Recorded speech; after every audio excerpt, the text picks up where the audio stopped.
My name is Andrew Lawless, and I have with me a really great friend of mine, Scott Abel. So if you know Scott already, then no further introduction needed, right? But in case you haven't heard of him yet, so Scott is also known as the Content Wrangler.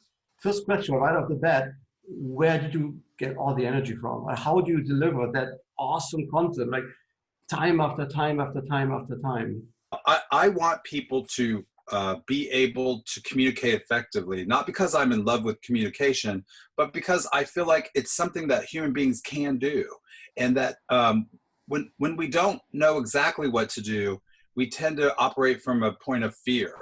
And so we think of everything in a scarcity terms. And so we're always afraid of losing something. So we won't try something new because we're afraid of losing what we have. And I learned from people who have taken risks that that's part of the learning. And so every time I took a risk and I would try something new, I would learn new lessons, and I would come back to Square again and say, how can I apply all these and get the value I feel from it, but also provide value to other people? And of course, learning how to do it from people who are really successful already is one of the best ways to do that.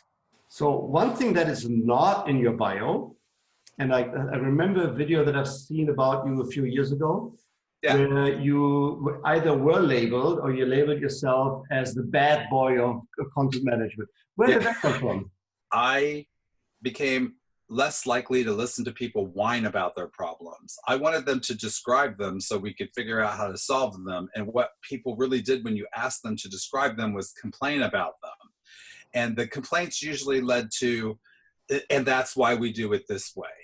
And I just wouldn't settle for that. I thought, okay, well, that's why you do it today, but you don't have to do it that way tomorrow. Let's look at new ways of doing things. So my impatience coupled with my language presented me as a bad boy. And then I would show up dressed differently. I wouldn't wear a suit, and I'm, fully tattooed. So I have all these tattoos all over the place, and I used to have piercings. And so I just was perceived as kind of the motorcycle riding, rough boy of content, and my language would support it. Yeah. So what you said, like when you said you dropped the F-bomb, right? Basically for two reasons, right? So one, when people say, we've always done it that way, so why should we change, right? Or we've never done it this way, or a different way, so why change now, right? And to me, it was two sides of the same coin. We never did it this way is kind of the same thing as we've always done it this way, right? It's just a parsing, and usually it's an excuse. It's not a reason. And so I would drill down and try to find the reason, and people don't really like to be pressured that way. But once you get them to break through and realize that it's not, there's no excuse for what they're doing. There's reasons for why they do it, but there's really no excusing it. Especially if you're a content person and you think your value is that you're communicating to others and you care about them, then you have to do more than just wish that you could do better work. You really do have to change. And I think, humans are creatures of habit, and they don't like to change. So it becomes kind of a challenge if you're up against that. So why should we care? Why is that important? As these new technologies come online, for example, talking devices, if you've ever interacted with one and not had the answer you would hope for, you quickly learn that they don't actually speak English, but they understand commands, which means we have to know the commands that they expect in order to get the answers we need. And that's really true of all content. When there's a person asking a question of content, the content needs to be able to understand what the person is saying in order to bring the answer back, and they need to know that the answer equates to that question. Our content we've written in the narrative, we never had these devices in our world, so we didn't know to tell the content to speak to the device so the device could understand it. So today we really have to figure out, how do we create content that machines can understand, so the machines can deliver it to the humans? So we're not avoiding the humans. We're not trying to get rid of humans. We're trying to make tools help us. And I think the content people have been so worried about their voice and their words and the grammar rules, and less about how does the information travel And today we have to have a hybrid. We have to care about the quality of the information, and we have to care about how it gets to the person and whether it's useful once it does. Right, and you have a conference coming up, the technical documentation Roundup, right? And for which I have the honor to be a speaker as well. Yes. So I looked at the entire program, right? And what I've seen is there's a lot of emphasis on what you just said, right? Not just the technical aspects, but right. you know, the teamwork, you know, how do you communicate? You know, how do you structure a message so that another person can act, right? So for multiple angles. So tell us a little about what motivated you for that conference. Right? It's the first of its kind, right? Yeah, it is. I normally had targeted the technical communication industry in my history because I started as a technical writer. And my journalism background allowed me to be inquisitive and be a good researcher. So I fit that mold pretty easily despite not being trained that way. So I was trained as a journalist, and I recognized the importance of technical documentation. But a lot of technical documentation people came to that industry sector from various paths. There was really not a lot of technical documentation education available. So English majors, writing majors, journalism, grammar, creative writing, you know, PR, they all somehow find their way there. So they're not different from the average IT people. Right, right. And of course, we are supposed to interface with a variety of IT people. And so you have all these people with disparate educations, and they use slightly different terminology, and it becomes very challenging. So tech writers have always been kind of the translators, if you will, of the hardcore raw information, and the people who are really close to it, they understand, but they're not very good at communicating to the average person. So in the middle sat this technical communicator. And as long as that was their important role, was the translation of the subject matter expertise into normal, regular, understandable communication, they were very good at it. But once we had to do it in multiple languages for multiple people in multiple countries who have different kinds of jobs and different needs and different laws on different devices, it became so complicated that a greater science needed to be developed. And technical communicators, luckily, had some really great thought leaders in the industry who developed some methods that have now filtered into other industry sectors. Marketing is starting to borrow from our techniques, etc. But technical communicators in general, we were good at inventing solutions to our own problems, but we didn't really venture out and borrow science from a lot of other places. For example, neuroscience can tell us a lot about how content and the human brain interact. What happens when a human sees something, smells something, hears something? Why do we joke that we write things that people don't read? Do people read? How much do they read? How much is too much? All of these things are critically important for technical communicators to understand, and yet usually in our events are driven by the needs of the software vendors that support the events as sponsors. They want to sell software, so they really want to talk about software-related problems, which is great, except for we're writing instructions for people to use software. People Right. to use software. People have to come first. So I wanted to create a conference that was less about talking about the technology and more about talking about the people who create the content with technology, the people who have to use technology to consume the content, the people who design the devices that we consume it on. What are they doing? Why are they doing what they're doing? And then also our own management and our own teams. It seems like we're people, we work together, and yet we have to communicate with one another, but we're only concerned with our audience, the customers. But in order to get to the customers, we first have to figure out how to work together. And the number one challenge that we hear from technical communicators when we ask them, why are you not trying to adopt more modern ways of doing things, is I don't have enough time, we don't have the right people, and we don't have enough money. And the money thing, you know, is obvious. This is a factor of business. But the people and the time thing are often tied up in the excuses category, right? There might be a reason that you don't have a lot of time, and it may be because you don't use your time effectively. And I don't think we've been challenged to ask ourselves, are we doing our personal best at our desk, wherever our workspace is. Oh, absolutely, right? So Because yeah, if your boss didn't notice, in an old model, you would go to work someplace and you would clock in and you would sit down and you would do whatever it is that you do. And the boss would walk by every once in a while and say, all 5 of my employees are here. They all appear to be busy. Everything is good. And they walk away. Today, they're tasked with knowing much more about what you're doing. How far along are you on your project? What exactly does that mean? What percentage have you done? What percentage have you not done? And they have to be able to make swift business decisions quickly. And technical communicators haven't always known, why is it that the managers don't understand our problems? And it may be because we don't often understand what managers do. What happens when a manager... Yeah. And that's why my speech is like, how to be a great technical tech writer without being a pain, right? And everybody says, why are you so negative? It's not negative, because all of them mean well, right? They just communicate past each other. And you're going to speak with 2 other people, not at the same time, but your speech will be in close proximity to 2 other kinds of speeches. One speech about mindfulness. What does it mean to pay attention? What does it mean to be empathetic? What does it mean to be compassionate?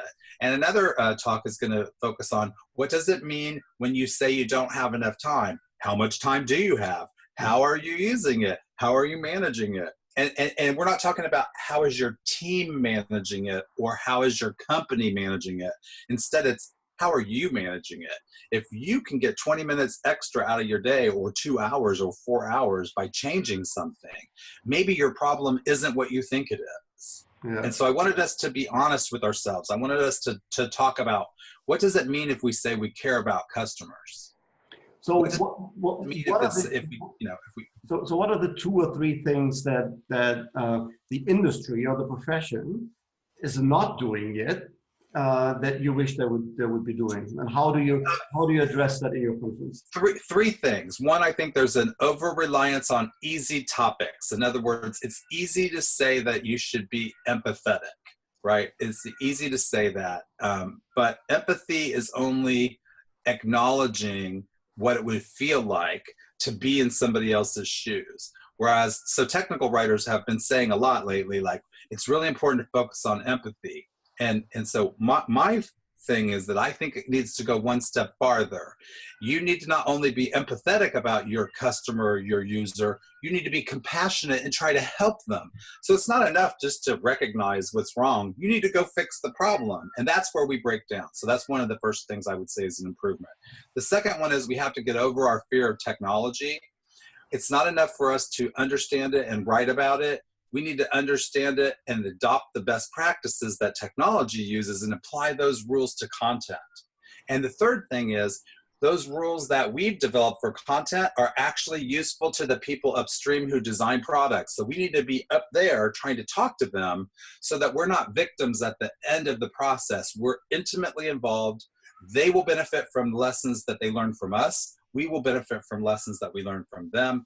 And together we can build a more high-performing teams, which I think is part of your idea, is to get people optimal in their productivity by putting the right people in the right jobs at the right time. Right. And by the way, so down here in that video, in that box, in that chat box, wherever you watch this video, there is a link to the technical documentation Roundup. So if you want to look at the agenda, and please do.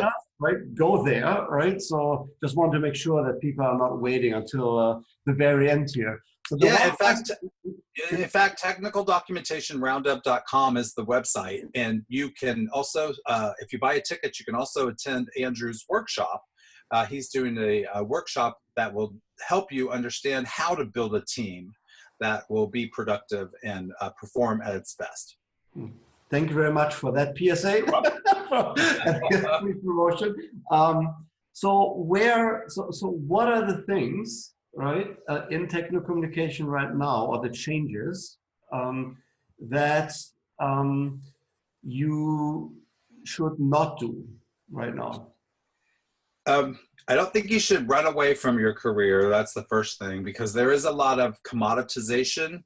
As global trade opens up more possibilities for people who speak similar or the same languages to be in competition with each other, and the global differences in salaries, it means that some places in the world it would be inexpensive to buy the same things that we offer today. So if you're a technical communicator, you have to avoid commoditization by specialization, right? Find something that you're really great at, a niche knowledge topic, either about your technology or a subject matter area. For example, you are also keen to study and share information about diabetes care.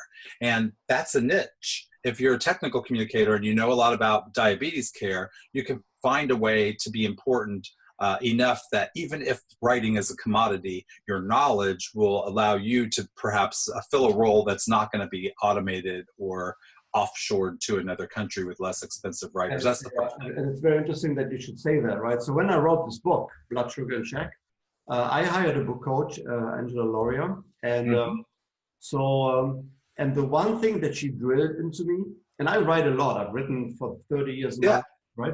So, but the one thing that she always drilled into me, Andrew, you need to have you need to have an ideal reader profile, and everything that you write, everything, your headlines, your summaries, is a love letter to that person. Right?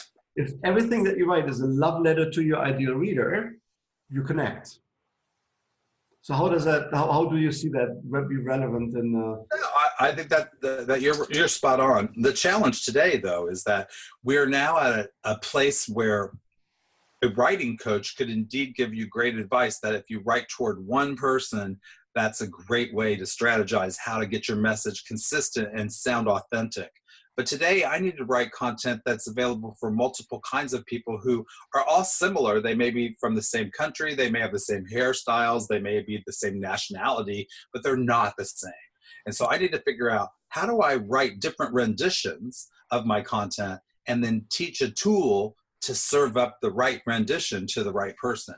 Right. That's skill. That's that extra skill that technical communicators can gravitate to that will give them, I think, longevity.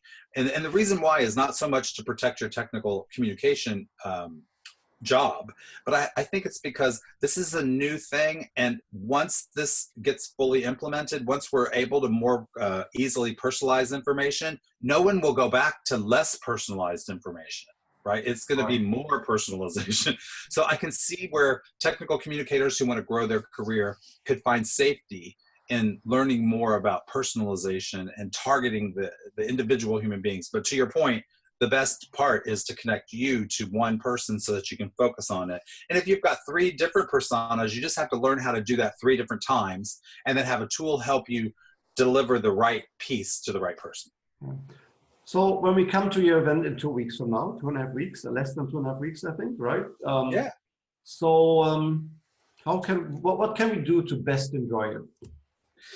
Well, the first thing is to dress comfortably and come prepared to learn in short little lessons. We use the practice of neuroscience and some lessons there to divide our conference up a little differently. Instead of having 45-minute sessions, we have small 20-minute sessions designed to introduce you to a topic, and we group them in groups of 3 so that there are 3 similar topics that will help you learn what something is, why you need to understand it, and then the third session might show you a little bit of that. And we figure that every hour that we do that, you learn something new, and then we take a break. And then we come back for a new hour, we do another topic, and then we take a break. So come prepared to learn a lot in short bursts.